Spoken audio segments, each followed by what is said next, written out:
மக்கள் நிருபர் நாயர்களுக்கு வணக்கம். 80வது சுதந்திர தின விழாவில் தமிழக முதல்வர் விஜய் அப்பா அம்மாவை பார்த்து கையாட்டினாரா இல்லை திரிஷாவை பார்த்து கையாட்டினாரா? இதுதான் டாக் ஆஃப் த சிட்டி. இந்த விழாவுக்கு முதல் வரிசையில் விஐபி வரிசையில் திரிஷாவை கொண்டாந்து உட்கார வைக்கிறாங்க. உட்கார வைக்கிறப்போ அதற்கு முன்னாலேயே முதல்வருடைய தாய் சோபா சந்திரசேகர் வந்திருக்கிறாங்க. சந்திரசேகர் உட்காந்துருக்குறாங்க. திரிஷா கிராஸ் ஆகிறப்போ சோபா அவங்க எந்திரிச்சு விஜயினுடைய தாயார் இருந்துச்சு கும்பிடு போடுறாங்க. சந்திரசேகருக்கு பக்கத்துலேயே உட்கார வைக்கப்படுகிறார் திரிஷா. இது எல்லாம் டிவி சேனல் பூரா போக்கஸ் அங்கே தான் பண்ணுறான். திரிஷாவுக்கு பக்கத்தில் அவங்க அம்மா உட்காந்துருக்குது. ஏன் திரிஷா அப்பா சந்திரசேகர் விட்டு போட்டு 4 சீட்டு தள்ளி உட்கார வைக்கிறதுக்குன்னா அங்கேயே தான் உட்கார சொல்லி ஒரு புரோட்டோக்கால் போடணுமா? இப்போ இதில் விஜய் உள்ளே வர்றான்னு சொல்லி கையை ஆட்டிக்கிட்டு வர்றார். திரிஷா சல்யூட் வைக்குது. சந்திரசேகர் கையெடுத்து சல்யூட் வைக்கிறாரு. சோபா சந்திரசேகர் கும்பிடுறாங்க. இப்போ விஜய் கையாட்டுனது திரிஷாவுக்கா அப்பா அம்மாவுக்கா? பொத்தாம் பொதுவாக கையாட்டியிருக்கலாம் அவர். ஆனால் பொதுமக்கள் மத்தியிலையும் ஊடகத்தினுடைய மத்தியிலையும் என்ன பேசப்படுகிறதுன்னு சொன்னால், திரிஷாவுக்கு வணக்க வச்சாரு விஜய். விஜய் வணக்க வைக்கிறப்ப திரிஷாவும் வணக்க வச்சாங்க. நிகழ்ச்சி முடிஞ்சு போகிறப்போ வணக்க வச்சாங்கிறாங்க. 3 பேர்த்தையும் ஒன்றா உட்கார வச்சு வணக்கம் போட்டால் யாருக்கு வணக்கம் போட்டாருன்னு விஜய்க்கு கேட்டால் தான் தெரியும். அப்பா அம்மாவுக்கு போட்டிங்களா திரிஷாவுக்கு போட்டிங்களான்னு. ஆனால் எல்லாமே ஃபோக்கஸ் திரிஷாவை நோக்கி தான் பாஞ்சிக்கிட்டு இருந்தது. இது திரிஷா நிகழ்ச்சிக்கு வந்திருக்கக்கூடாது. ஏன்னா சங்கீதா விஜயனுடைய மனைவி தன்னுடைய வழக்கை வாபஸ் வாங்கிட்டு போயிட்டாங்க. பெயர் சொல்லாமல் ஒரு நடிகை சொல்லித்தான் எங்கள் வீட்டுக்காரரோட தொடர்புன்னு சொல்லி அவங்க ஒரு குற்றச்சாட்டை வச்சாங்க. வழக்கை வாபஸ் வாங்கியாச்சு. வழக்கை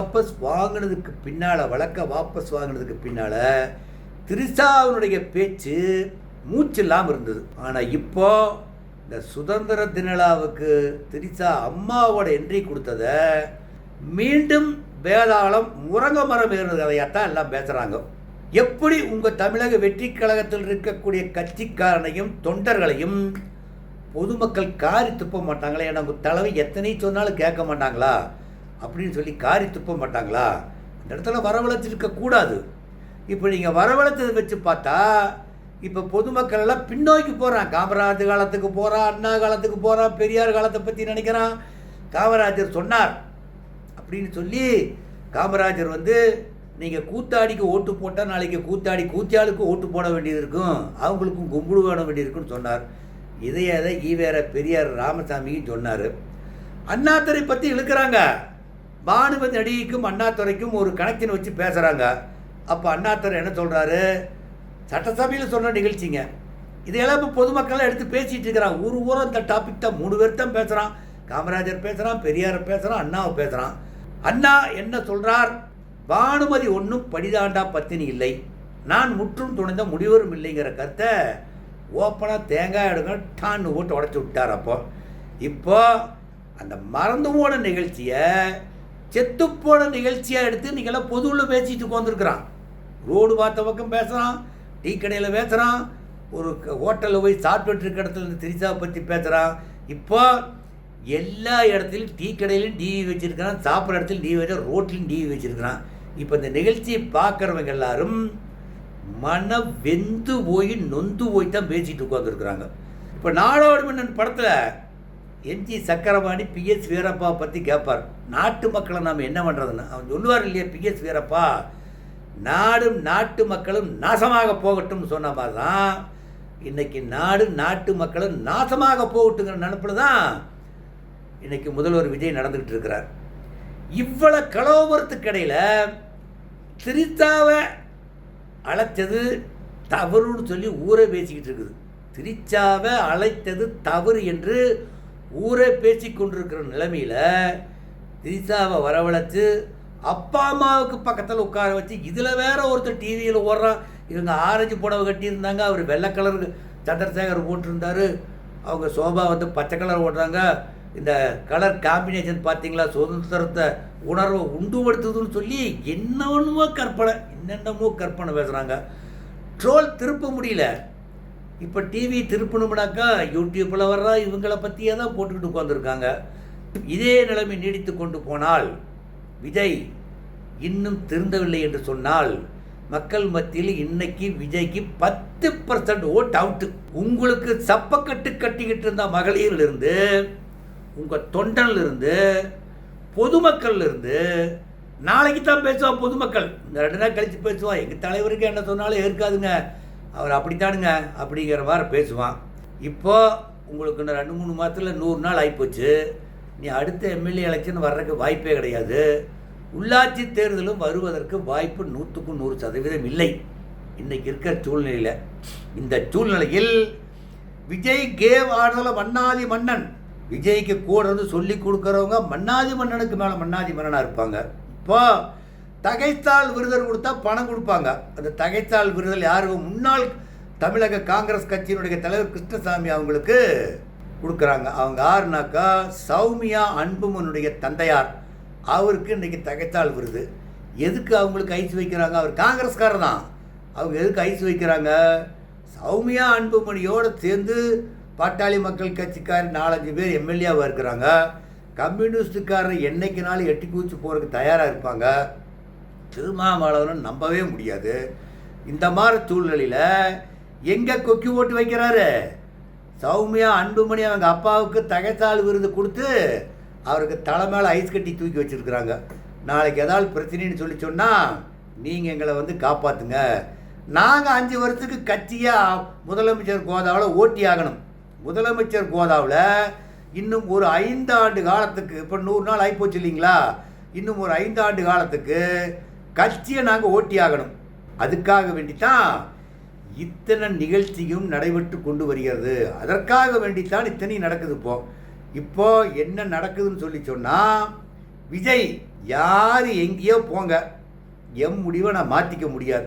எப்படி மரிய வில்சன் அங்கே சட்டசபையில் சொன்னார் இல்லையா, என்னோட இதை யாரும் மாற்ற முடியாது, நான் அப்படியே தான் இருப்பேன் அப்படின்னு சொன்ன மாதிரி, மரிய வில்சன் சொல்லி நான் இந்த மதத்தை சார்ந்து இருக்கிற பானில் கிறிஸ்டின்னு, நான் அன்பு ஒழுக்கமெல்லாம் பேசுன்னு சொல்கிறாரு. சொல்லி முடித்து அடுத்த நிமிஷமே அவர் வீட்டுக்குள்ளே கட்டச்சட்டத்தை தூக்கிட்டு சாத்துறதை காமிக்கிறாங்க. ஒரு எம்எல்ஏ மனமார்ந்த நன்றியை சொல்கிறதுக்கு மன்மத நன்றின்னு சொல்கிறாங்க.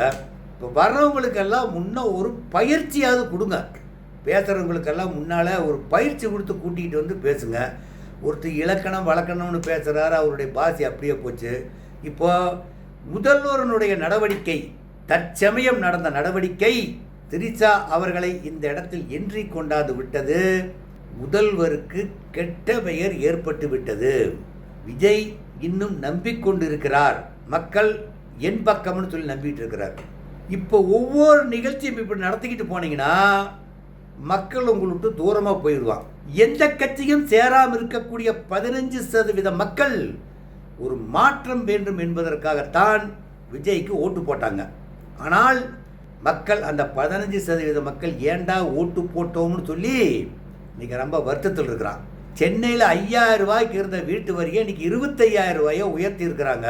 மாநகராட்சியினுடைய ஒப்புதல் இல்லை.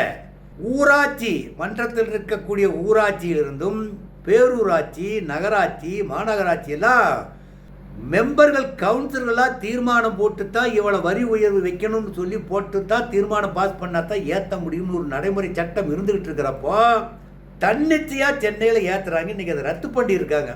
முட்டாள்தனமான ஆட்சிங்கிறதுக்கு இதுதான் உதாரணம். நீங்கள் கரண்ட் பில்லை 200 யூனிட் குறைச்சுன்னு சொல்லி சொன்னீங்க. குறைச்சிட்டு மறுபடியும் இப்போ 4 ரூபாய் 70 பைசா போட்டிருக்கிறீங்க. நீங்கள் 6 ரூபாய் 70 பைசா. ஏற்கனவே ஒருத்தன் நான் 300 யூனிட்டுக்கு கரண்டை ஓட்டிக்கிட்டு இருந்தவன் அப்போது ஒரு 150 ரூபா 200 ரூபா கட்டிக்கிட்டு 100 யூனிட் ஃப்ரீ போக கட்டிக்கிட்டு இருந்தவங்களுக்கு இன்றைக்கி 650 ரூபா 700 ரூபா கரண்ட் பில் வருதுன்னு இன்றைக்கி தமிழ்நாட்டில் 30,000 பேர் பிரச்சனை பண்ணிட்டு உட்காந்துருக்குறான். இன்னும் ஒரு சில இடத்துல அந்த மீட்டரை ஆய்வு பண்ணுறோன்னு போய் பார்த்துக்கிட்டு உட்காந்துருக்குறாங்க. அப்படித்தான் நீங்கள் கரண்ட் பில் எச்சு பண்ணி வாங்கினீங்களே, வெளி 25,000 கோடி கடை வாங்காமல் இருந்திருக்கலாம் இல்லையா?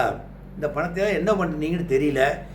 அப்போ அடுத்த கட்சிக்கார கடை வாங்கி பேசுனா கடனை வாங்கி நாட்டில் கடனை ஏற்படுத்திட்டான்னு சொல்கிறேன்.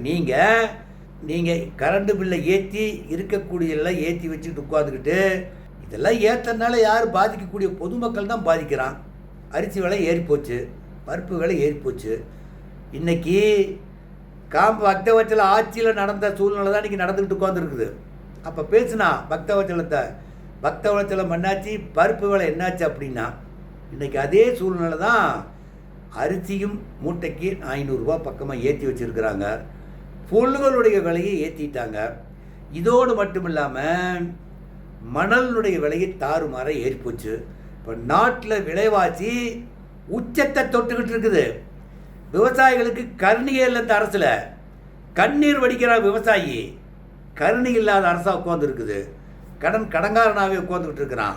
இதுக்கெல்லாம் ஒரு மாறுதலை விஜய் இனிமேல் திருத்தி கொள்ளாவிட்டால் விஜயினுடைய பாடு எதிர்காலத்தில் திண்டாட்டமாக தான் இருக்கும். நன்றி, வணக்கம்.